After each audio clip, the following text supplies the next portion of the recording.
Greetings, Scavenger. This is a pre-recorded audio contract. Listening to this contract in its entirety is tantamount to a signature and is legally binding. All information to follow is top secret, and you will be required to guard these secrets with your life.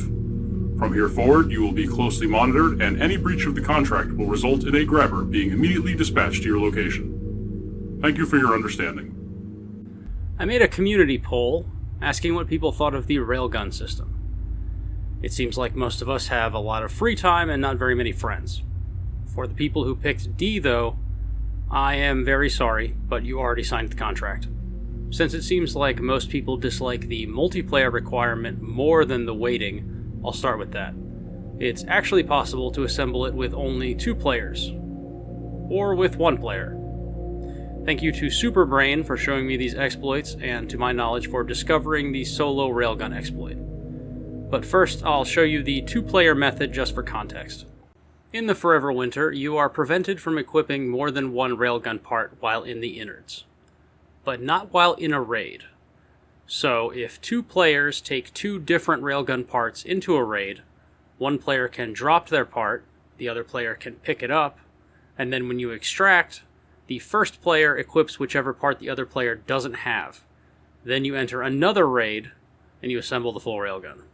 But actually, you don't even need 2 people to get all 3 parts, because this game has the memory of a goldfish. Remember I said that while in the innards, the game stops you from equipping more than 1 Railgun part? Well, that's not entirely accurate. To be more accurate, the game stops you from equipping 2 Railgun parts back to back. But if you equip some other random large item in between, like a lockbox, well then I guess that's perfectly fine. You can evade the multiple Railgun parts restriction entirely just by equipping and dequipping any non-Railgun part in between as a buffer. If you are wondering why I have so many Railgun parts, the answer is, unfortunately, that there was a shop glitch which enabled many insane things and was going to be part of this video, but unfortunately they already patched it. So, I'm not going to bother telling you all about how that worked. Very sad. But I will leave this next part about saving and loading your game in, just because it's useful in general.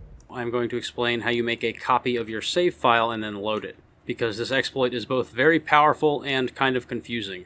So I recommend copying your save file ahead of time, in case you fuck up and end up accidentally selling all of your items. To copy your save file, all you have to do is copy the save folder. To find that folder, first go to your C drive, or whatever hard drive you have your operating system on. Then Users, then whichever user profile you have.